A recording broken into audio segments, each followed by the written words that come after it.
Hello everyone, welcome to unit number 10, the S block elements, and today in our lecture number 12, right? So in this lecture number 12, I am going to tell you about the 10.7 topics is general characteristics of compounds of the alkaline earth metals. So we know that as discussed in our previous lecture, so due to higher enthalpy of formations in the solid state and due to higher hydration enthalpy in the aqueous solutions, we know that alkaline earth metals uniformly forms a di-positive ion. Once again, there are two factors. One is higher enthalpy of formation, higher enthalpy of formation in the solid state,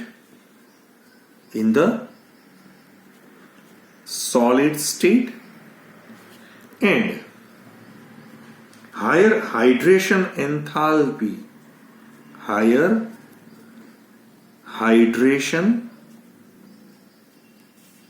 enthalpy in the aqueous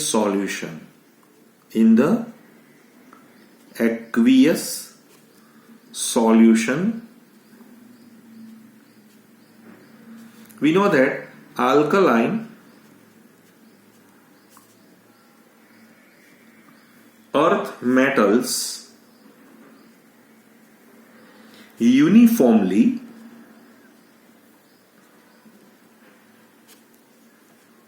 form di-positive ions. We know that due to increased nuclear charge, right? Due to increased nuclear charge compared to alkali metals and smaller size,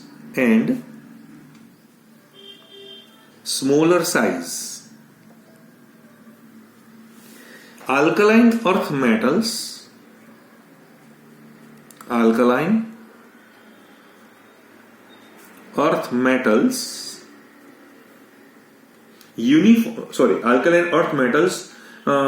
form compounds which are less ionic than the alkali metals. Earth metals form ionic compound, but compared to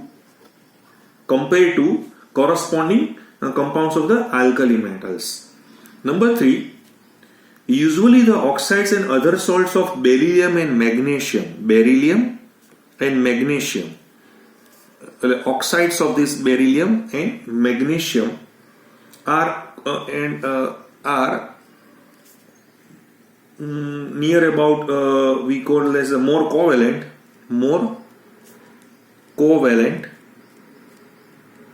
than those formed by the heavier and larger members, right? They are more covalent. So a general survey of these compounds which can be now studied in the step by step. First we start with the oxides and hydroxides. So let us start with the oxides and then hydroxides. The oxides of alkaline earth metals, right, means MO, are obtained either by heating the metals in dioxygen or by thermal decompositions of their carbonate.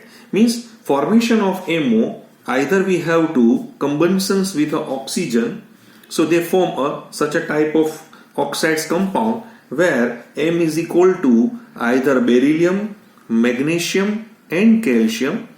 Same way the respective carbonate, when we heated these respective carbonates, so it's converted into their corresponding oxide and carbon dioxide is released. So here metal means is equal to beryllium or magnesium, calcium, strontium and barium. Fine. Clear? Except BEO, यहां पे क्या हो रहा है कि जो BEO के अलावा ऑल द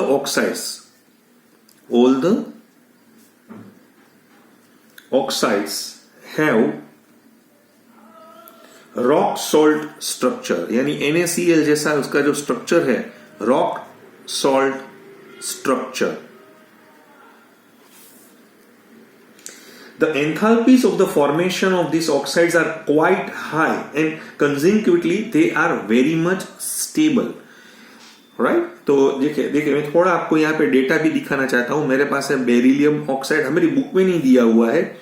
मैग्नीशियम ऑक्साइड है, कैल्शियम ऑक्साइड है, स्ट्रोंशियम ऑक्साइड है, इसी तरह से बेरियम ऑक्साइड है. तो मैं उसका जो फॉर्मेशन जो होता है उसकी एंथैल्पी का, तो वो किलो जूल पर मोल में मैं आपको दिखाना चाहता हूं. यहाँ पे है मेरे पास 550 है, near about this is 590, here 623, next one is 590 and 545. All this data are in kilojoule per mole.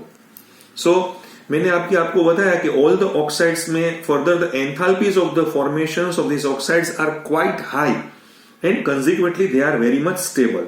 So these have high melting points. तो उसकी वजह से क्या होगा, इसकी जो melting point है वो high melting point में चली जाएंगी. Right? Very good conductor of heat. They are very good conductor of heat.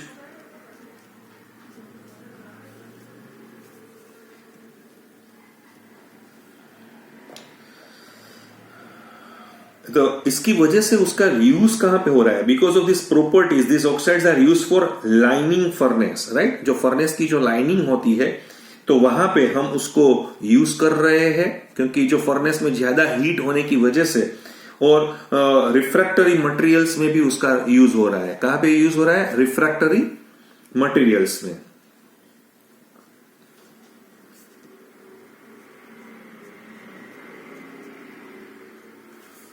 Right? यहां पे उसका यूज हो रहा है ड्यू टू द स्मॉल. अभी थोड़े हम बेरिलियम की बात करेंगे. बेरिलियम में क्या है, उसकी साइज, जो बेरिलियम की जो साइज है वो कम होती है. So due to small size of beryllium ion this BEO is covalent in nature. वो कोवैलेंट नेचर में चला गया है, but still has high melting point. क्योंकि फिर भी उसका मेल्टिंग पॉइंट क्या है? हाई मेल्टिंग पॉइंट है. उसकी वजह क्या है कि उसका पॉलीमेरिक स्ट्रक्चर है. कौन सा स्ट्रक्चर है? पॉलीमेरिक स्ट्रक्चर होने की वजह से वो उसका मेल्टिंग पॉइंट क्या है? हाई है. पॉलीमेरिक का मतलब यहां पे ये हो गया कि each beryllium atom is tetrahedrally coordinated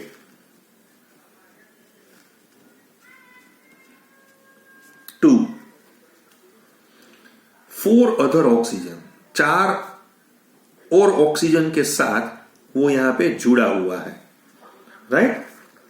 इसका मतलब यह हुआ कि जो बेरिलियम का एटम है वो 4 ऑक्सीजन के साथ जुड़ा होने की वजह से वो पॉलीमेरिक स्ट्रक्चर बना रहा है. Therefore the like other oxides BEO is also, यहां पे बीईओ का भी मैं रिफ्रैक्टरी में यूज कर सकता हूं. रिफ्रैक्टरी मटेरियल में भी मैं उसका यूज यहां पे भी कर सकता हूं. तो ये मैंने आपको ऑक्साइड्स के बारे में बात की. अभी मैं आपको हाइड्रोक्साइड के बारे में भी यहां पे आपको दिखाना चाहता हूं. देखिए, ये जो मैं अभी आपको समझाना चाहता हूं वो है हाइड्रोक्साइड के बारे में. हाइड्रोक्साइड्स हम उसको किस तरह से दिखाएंगे? MOH ट्वाइस की तरह से दिखाएंगे. समझ में आ रहा है? द हाइड्रोक्साइड्स ऑफ, जैसे मुझे हाइड्रोक्साइड्स बनाने हैं तो मैं क्या करूंगा, तो कि रिएक्शंस पानी के साथ में रिएक्शंस, जैसे मैं यहां पे आपको दिखाना चाहता हूं. मेरे पास मेटल है, when it reacts with water, so it's converted into their respective hydroxide and hydrogen is released, where metal is equal to calcium है या strontium है या barium है. राइट? फिर से मैं आपको दिखाना चाहता हूं कि यहां पे देखिए, मुझे बैलेंसिंग करना पड़ेगा ना. ये ओके, फाइन हो गया. The hydroxides of this calcium, strontium and barium, they are obtained bye either the treating the metal with a cold water, यानी हम कोल्ड वाटर के साथ उसका रिएक्शंस कराएंगे, या bye reacting the corresponding oxides with water. So the reactions of this oxides with water is also sometime, उसको हम क्या बोलेंगे, ये जो प्रोसेस होती है ना उसको हम स्लैकिंग भी बोलते हैं. क्या बोलते हैं? स्लैकिंग प्रोसेस भी हम उसको बोल रहे हैं. तो जैसे ये मैंने यहाँ पे मेटल की या इसके ऑक्साइड्स हो तो उसकी भी पानी के साथ जैसे रिएक्शंस होने की वजह से सेम उसी तरह से वो यहाँ पे हाइड्रोक्साइड्स दिखा देंगे. अभी ये तीनों वाले की बात की. बाकी के जो 2 ऑक्साइड्स रह गए हैं, जैसे मेरे पास है बेरिलियम और मैग्नीशियम, राइट, तो मैं उसके बारे में भी थोड़ा आपको समझाना चाहता हूं. BeOH twice and MgOH twice जो दोनों होते हैं, राइट, क्लियर होते हैं, which is being insoluble, right, being insoluble. तो ये इनसॉल्युबल होने की वजह से उसको जो मुझे उसके from suitable metals ion solution उसको मुझे प्रेसिपिटेशन से निकालना पड़ेगा. इस तरह से नहीं मिलेगा. जैसे मेरे पास बेरिलियम क्लोराइड है तो उसका मैंने कॉस्टिक सोडा के साथ रिएक्शंस करवाया तो वो BeOH ट्वाइस जो इनसॉल्युबल होने की वजह से मैं इस तरह से उसका प्रिपरेशंस यहाँ पे दिखा सकता हूं. उसी वजह से जैसे मेरे पास है मैग्नीशियम सल्फेट है तो मैग्नीशियम सल्फेट को भी जैसे मैंने उसका रिएक्शन सोडियम हाइड्रोक्साइड से करवाया है तो मैग्नीशियम हाइड्रोक्साइड बीइंग इनसॉल्युबल तो प्रेसिपिटेट से मैंने यहां से इस तरह से उसका प्रिपरेशन मैं यहाँ पे कर सकता हूं. ये थोड़ा आपको समझ में आ गया होगा. समझ में आ गया. फिर से मैं आपको यहाँ पे दिखाना चाहता हूं कि ये जो दोनों थे वो they are insoluble. So they are obtained by a suitable metal ion solutions by precipitations with a hydroxide ion. तो उसी वजह से हम यहाँ पे निकाल सकते हैं. देखिए ये जो हाइड्रोक्साइड्स होते हैं, मैं थोड़ी हाइड्रोक्साइड के बारे में भी यहाँ पे आपके साथ थोड़ी डेप्थ में भी बात करना चाहता हूं. उसका बेसिक कैरेक्टर होता है. क्या होता है? हाइड्रोक्साइड्स का जो कैरेक्टर है वो क्या होता है? बेसिक कैरेक्टर होता है. क्यों बेसिक कैरेक्टर होता है? तो कि due to the small size and high ionization enthalpy. देखिए ये जो मैं पहले एक स्टेप बाय स्टेप आपको BeOH ट्वाइस की बात करना चाहता हूं. BeOH ट्वाइस होता है ना, वो है एम्फोटेरिक नेचर में होता है क्योंकि उसकी साइज स्मॉल है और आयोनाइजेशन एंथैल्पी हाई होने की वजह से एम्फोटेरिक होने की वजह से वो बहुत dissolves in acids as well as base, दोनों में वो प्रोसेस कर पा रहा है. देखिए मैं यहाँ पे आपको दिखाना चाहता हूं, मेरे पास BeOH ट्वाइस है तो वो एसिड के साथ भी जुड़ेगा और वो रिस्पेक्टिव क्लोराइड में और पानी में निकल जाएगा. बैलेंस करने के लिए मुझे यहाँ पे सिर्फ 2 और यहाँ पे भी 2 मुझे लगाने पड़ेंगे, राइट. उसी तरह से जैसे मैंने यहाँ पे एसिड के साथ रिएक्शंस करवाया उसी वजह से जैसे मैं उसका रिएक्शंस मैंने सोडियम हाइड्रोक्साइड के साथ करूंगा तो मुझे यहाँ पे Na2 BeO2, राइट, और ये भी मुझे मिल सकता है. तो उसको हम सोडियम बेरिलेट बोलते हैं. इसको हम क्या बोलेंगे? Sodium beryllate. सो ये जो बेरिलेट आयंस मुझे यहां पे मिल रहा है तो इसका मतलब ये हुआ कि ये दोनों तरह से अपना बिहेवियर यहां पे दिखा रहा है. क्लियर हो रहा है आपको? फिर से मैं आपको दिखाना चाहता हूं कि जैसे BeOH ट्वाइस है वो OH के साथ मिलके वो बेरिलेट आयन भी बना सकता है. जैसे एक और रिएक्शंस भी मेरी बुक में यहाँ पे इस तरह से दिया हुआ है कि BeOH twice when reacts in alkaline media so it's converted into BeOH4 -2 तो बेरिलेट आयन में वो कन्वर्ट हो जाएगा. इसी तरह से हम देखें तो जो मैग्नीशियम होते हैं, कैल्शियम है, स्ट्रोंशियम है, बेरियम, राइट, तो उसके जो हाइड्रोक्साइड्स होते हैं वो क्या होते हैं? They are basic in nature. वो बेसिक होते हैं नेचर में एंड देयर बेसिक स्ट्रेंथ वो जैसे जैसे हम आगे आगे बढ़ते जाएंगे as we move down the group, right, so उसकी जो बेसिसिटी है वो क्या हो जाएगी? बेसिसिटी बढ़ती ही जाएगी ग्रुप में. दिस इज क्यों उसकी बढ़ रही है? क्योंकि साइज उसकी बढ़ रही है और आयोनाइजेशन एनर्जी कम होने की वजह से जो MO बॉन्ड इन MOH होता है वो वीकन हो जाता है. तो उसकी वजह से तो हम उसको इजीली ब्रेक कर पाएंगे. तो ये जो पॉइंट्स है यहाँ पे हमने आपको यहाँ पे दिखाया है. लेकिन मैंने आपको पहले भी बोला था कि जो अल्कली के जो हाइड्रोक्साइड्स है उससे ये कम बेसिक होते हैं. right? So these hydroxides are less basic than the corresponding alkali metal hydroxide. मैंने अभी आपको फिर से बुलाया है कि ये जो अल्कलाइन अर्थ मेटल्स है, अर्थ मेटल्स के जो हाइड्रोक्साइड्स होते हैं, वो हाइड्रोक्साइड्स की जो बेसिसिटी है वो अल्कली से क्या होती है, अल्कली मेटल्स के जो हाइड्रोक्साइड्स है उससे कम होती है। क्यों कम होती है? क्योंकि इसमें उसकी साइज कम हो गई है due to smaller ionic sizes, फिर उसकी हाई आयोनाइजेशन एनर्जी है और उसकी लेटाइस एनर्जी भी ज्यादा होने की वजह से तो उसकी बेसिसिटी यहां पे मुझे कम दिखाई दे रही है, राइट? अभी उसका एक थोड़ा मैं यहाँ पे पूरी बात अपनी कंप्लीट ही करूंगा। सॉल्युबिलिटी इन वाटर, देखो ये जो पॉइंट है जो इसका हाइड्रोक्साइड्स का, क्योंकि ये कई बार एनटीए की एग्जाम्स में पूछा गया है कि सॉल्युबिलिटी इन वाटर। मैंने आपको पहले भी बोला था कि सॉल्युबिलिटी ऑफ कोई भी सॉल्ट हो तो उसकी जो सॉल्युबिलिटी होती है वो दो फैक्टर पे मेनली वर्क करती है। एक क्या होता है उसका, लेटाइस एनर्जी पे काम करती है, और दूसरा क्या होता है उसकी हाइड्रेशन एनर्जी पे काम करती है।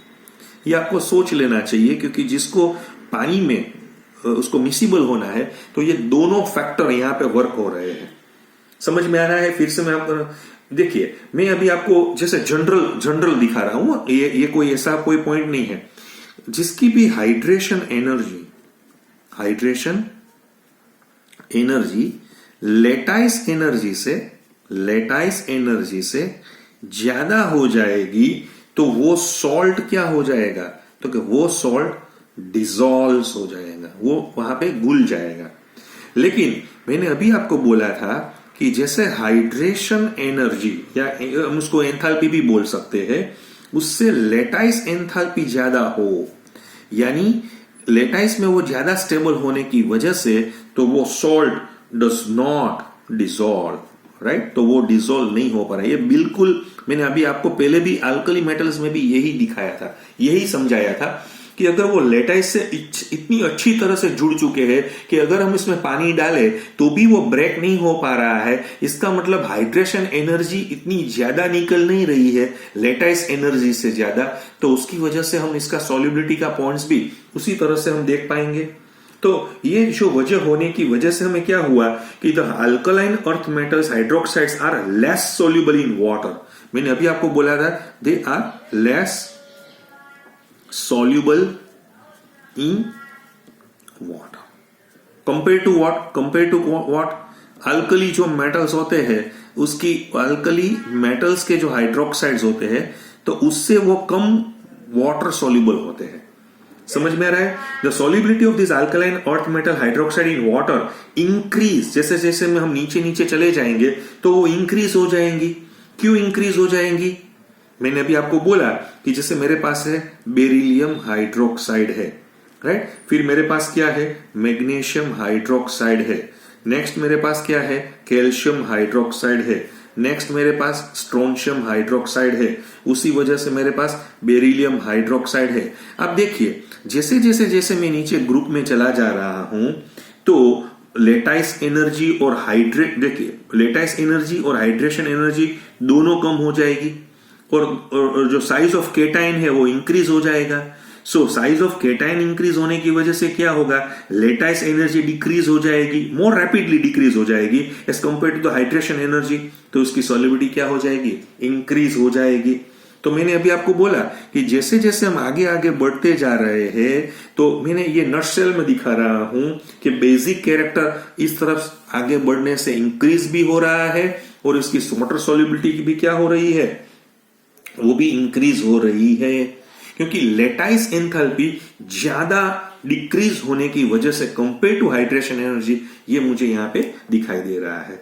तो ये जो बात मैंने पूरी आपके साथ यहाँ पे शेयर की है, आप अपनी टेक्स्ट बुक भी देखिए। मैंने अभी आपको पहले भी बोला था कि मैं थोड़ा टेक्स्ट बुक से डीप में आपके साथ इसलिए बात करना चाहता हूं क्योंकि मैंने सभी एनटीए के पेपर्स देखे हुए हैं, सभी जो जेडब्ल्यू और नीट के पेपर में कहां से कौन सा क्वेश्चंस या कोई जैसे बिट्स पिलानी की एग्जामिनेशन होती है या वीआईटी की एग्जाम होती है या कुछ कैसी जो भी एग्जामिनेशंस जहां पे बार एंट्रेंस एग्जामिनेशन चल रही है, तो वो कहां से किस तरह से वहां से क्वेश्चन निकाल रहे हैं, इसका लॉजिक बिल्कुल सिंपल है। ये जनरल वे ऊपर हम इस तरह से यहाँ पे डिस्कस कर सकेंगे। अभी जो नेक्स्ट पॉइंट है वो है मेरा दूसरा पॉइंट है, वो है हेलाइट्स। देखिए हेलाइट्स में मैं आपके साथ ये शेयर करना चाहता हूं कि the alkaline earth metals combine directly with halogens at appropriate temperature forming halides, यानी MX2 वाला हेलाइट मुझे मिलेगा।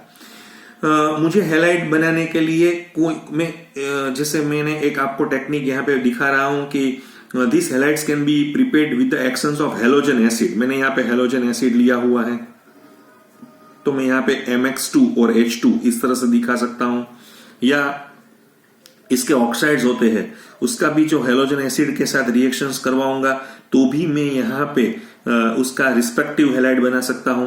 या मैंने अभी आपको दिखाया था कि इसके हाइड्रोक्साइड्स मैंने लिए हुए हैं और उसका मैंने HX के साथ रिएक्शंस करवाया तो भी मैं MX2 और H2O बना सकता हूं, और कार्बोनेट भी मैं ले सकता हूं और इसका हैलोजन एसिड्स के साथ रिएक्शंस होने की वजह से MX2 CO2 रिलीज हो जाएगा और पानी निकल जाएगा। फिर से मैं आपको दिखा रहा हूं, मैं शॉर्ट में यह समझा रहा हूं कि halides of alkaline earth metals can also be prepared by the action of halogen acids on metals, या मेटल्स ऑक्साइड, या मेटल्स के हाइड्रोक्साइड, या उसके कार्बोनेट, किसी के भी साथ आप प्रोसेस करेंगे तो आपको ये मिलेगा। अभी थोड़ा हम इसकी प्रॉपर्टीज के बारे में बात करना चाहते हैं। प्रॉपर्टीज क्या होती है? मैंने बेरिलियम के जो मेरे पास हेलाइट्स है, राइट, जैसे मेरे पास BeCl2 होता है बेरिलियम हेलाइट, तो मैंने आपको पहले भी बोला था कि वो थोड़ा कोवैलेंट नेचर दिखा रहे हैं and they are soluble in organic solvent, they are soluble in organic solvent, organic solvents में वो सोल्यूबल हो पा रहे हैं।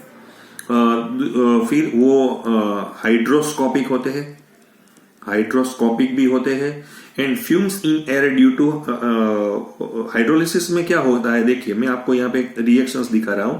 मेरे पास BeCl2 है, तो उसका जैसे मैंने पानी के साथ रिएक्शंस करवाया तो वह उसके रिस्पेक्टिव हाइड्रोक्साइड में चले गए हैं और हाइड्रोक्लोरिक एसिड यहां से निकल रहा है।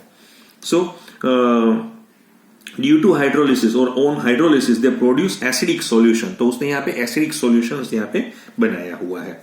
दूसरी प्रॉपर्टीज के बारे में बात करता हूं तो halides of all other alkaline earth metals, बाकी के जो है ऑल अदर, राइट, तो वो आयोनिक कैरेक्टरिस्टिक्स में होते हैं and their ionic character increase in the size. जैसे साइज इंक्रीज होता है तो आयोनिक कैरेक्टर क्या होता है, तो कि आयोनिक कैरेक्टर इंक्रीज होता है। समझ में आ रहा है? एक ही BeCl2 एक ऐसा बंदा है कि वो कोवैलेंट नेचर में है, बाकी के सभी आयोनिक में है। इसमें भी जैसे जैसे हम ग्रुप में नीचे चलते जाएंगे साइज इंक्रीज होने की वजह से आयोनिक कैरेक्टर इंक्रीज हो जाएगा, राइट।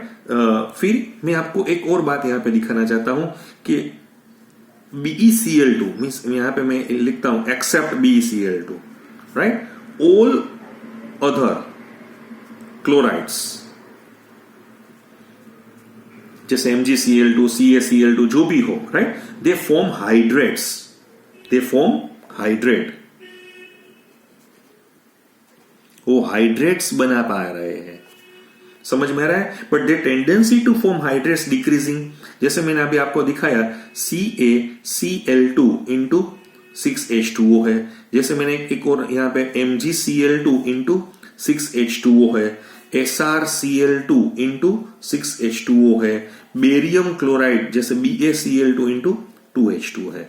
तो वो हाइड्रेट बना पा रहे हैं, लेकिन जैसे जैसे हम नीचे उतरते चले जाएंगे तो वैसे वो हाइड्रेट की जो फॉर्मेशन जो प्रोसेस है वो थोड़ी डिक्रीज हो जाएगी। नेक्स्ट में इसमें प्रॉपर्टीज में थोड़ा हम ज्यादा यहाँ पे रुके हुए हैं। The hydrate chlorides, bromides and iodides of calcium, strontium and barium can be dehydrated on heating, but magnesium and beryllium undergoes hydrolysis. समझ में आ रहा है? जो हाइड्रेट के क्लोराइड्स होते हैं, ब्रोमाइड्स होते हैं, आयोडाइड्स कैल्शियम, स्ट्रोंशियम, बेरियम के होते हैं, तो मैं उसको डिहाइड्रेटेड करूंगा तो वो निकल जाएगा, लेकिन बेरिलियम और मैग्नीशियम में ऐसा नहीं होता है। देखिए एनहाइड्रस बेरिलियम हैलाइड्स मुझे बनाना है, एनहाइड्रस बेरिलियम हैलाइड्स मुझे बनाना है, तो मुझे क्या करना पड़ेगा, राइट? तो उसके लिए भी थोड़ी प्रोसेस है, वो मैं आपको यहाँ पे दिखाना चाहता हूं कि मेरे पास बेरिलियम है, मैंने उसका अमोनिया के साथ रिएक्शंस करवाया है हाइड्रोफ्लोरिक एसिड के साथ, तो which is converted into NH4 twice, फिर यहाँ पे है मेरे पास BeF4, राइट? BeF4, फिर मैं उसको हीट करूंगा तो वो BeF2 में चला जाएगा और NH4F में चला जाएगा। जैसे मैं एक और यहाँ पे रिएक्शंस दिखाना चाहता हूं कि बेरिलियम ऑक्साइड का कार्बन के साथ क्लोरीन के साथ मैंने reactions near about 600 degree centigrade से करवाया, तो which is converted into BeCl2। उसी वजह से मैंने बेरिलियम ऑक्साइड का भी जो रिएक्शंस है वो CC, जस्ट ये आपके नॉलेज के लिए है, ये बुक में नहीं दिया हुआ है, आप अच्छी तरह से देख लीजिए। ये नियर अबाउट 800 डिग्री सेंटीग्रेड के साथ मैंने जो उसका रिएक्शंस करवाया तो वो 2BeCl2 और कार्बन डाइऑक्साइड में चले गए। मैं आपको क्या बोल रहा हूं, anhydrous beryllium halides are the best prepared by this following process. तो उसी तरह से हम यहाँ पे उसको दिखा सकते हैं। जैसे मैंने अभी आपको दिखाया BeF2 के बारे में जो मैं बात करना चाहता हूं, which is very soluble in water, is a very soluble in water. क्यों ऐसा होता है? Due to the high hydration energy of Be+2। तो Be+2 की जो हाइड्रेशन एंथैल्पी होती है, एंथैल्पी ज्यादा होने की वजह से, क्योंकि स्मॉल साइज है, ज्यादा होने की वजह से they are very much soluble in water. जैसे दूसरे फ्लोराइड्स है, magnesium fluoride, calcium fluoride, strontium fluoride, barium fluoride, they are almost insoluble in water. जैसे मैंने अभी आपको दिखाया कि भाई मेरे पास MgF2 है, या मेरे पास CaF2 है, या मेरे पास स्ट्रोंशियम फ्लोराइड है, या मेरे पास बेरियम फ्लोराइड है, so they are almost insoluble in water। Clear? जैसे जैसे मैंने पहले भी आपको बोला था कि जैसे जैसे मैं नीचे चला जाता हूं ग्रुप में, तो लेटाइस एनर्जी डिक्रीज होती है, which is more rapidly than the hydration enthalpy. तो क्या होता है कि little solubility of this fluorides have much that increase down the group. अभी तो ये फ्लोराइड की बात हुई, लेकिन chloride, bromides and iodides of all the other elements like जैसे मैग्नीशियम, कैल्शियम, वो आयोनिक होने की वजह से और उसका लोअर मेल्टिंग पॉइंट होने की वजह से वो रेडिली सॉल्युबल इन वाटर होते हैं। ये मैंने फ्लोराइड के बारे में बात की थी, बाकी के सभी तो क्या होता है, सॉल्युबल ही होते हैं। समझ में आ रहा है आपको मैं आपको यहाँ पे क्या समझा रहा हूं? मैं फिर से आपको दिखाना चाहता हूं कि मेरे पास जो मैग्नीशियम है, या कैल्शियम है, या स्ट्रोंशियम है, या बेरियम है, राइट? तो उसके जो क्लोराइड्स होते हैं, क्लोराइड्स, राइट, या उसके मैं क्या बोल सकता हूं, उसको ब्रोमाइड्स होते हैं, या उसके आयोडाइड्स होते हैं, आयोडाइड्स। तो मुझे मालूम है कि they are ionic in nature, वो आयोनिक नेचर में होते हैं, और उसका मेल्टिंग पॉइंट भी क्या होता है, लो होता है। तो वो क्या होगा, तो के फ्लोराइड से ज्यादा, so they are readily soluble in water, soluble in water. समझ में आ रहा है? And the solubility decreases somewhat with increasing atomic number. Fine, मैं अभी एक लास्ट में आपके साथ यहाँ पे एक और पॉइंट शेयर करना चाहता हूं कि जो BeCl2 और MgCl2 के अलावा जो भी मेरे पास अल्कलाइन अर्थ के जो क्लोराइड्स होते हैं, जैसे मेरे पास कैल्शियम क्लोराइड होते हैं, तो उसका जो है वो ब्रिक रेड कलर की फ्लेम होती है, मींस फ्लेम टेस्ट में SrCl2 है तो वो क्रिम्सन कलर के होते हैं। उसी तरह से मेरे पास बेरियम क्लोराइड है BaCl2, तो वो ग्रेसी ग्रीन कलर के होते हैं, ग्रेसी ग्रीन कलर की जो फ्लेम है वो यहां पे दिखाते हैं। लेकिन BeCl2 और MgCl2 में ये इसका कलर नहीं होता है। BeCl2 का जो स्ट्रक्चर होता है मैं आपको यहां पे दिखाना भी चाहता हूं। जैसे मेरे पास यहां पे Be है, राइट, और देखिए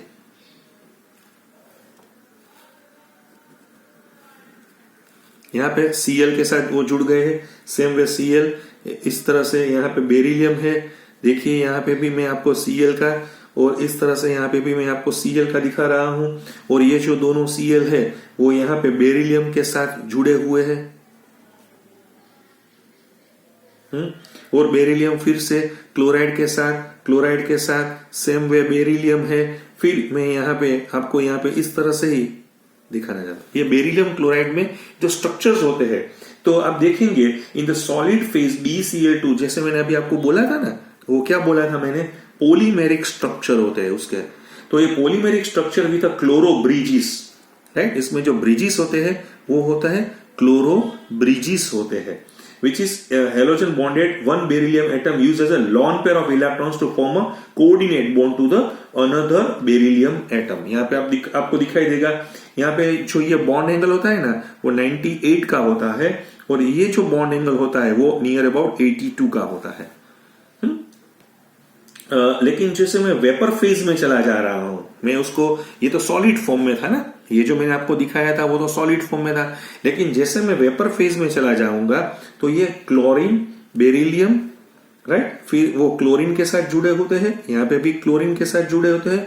देखिए ये तो ये डाइमर में चले गए, ये कहां पे चले गए, डाइमर में उसका जो यहाँ पे मुझे मिल रहा है, ये जो डाइमर है वेपर फेज में, अगर फिर भी इसको मिलेगी ज्यादा एनर्जी तो वो मोनोमर में भी चले जाएंगे।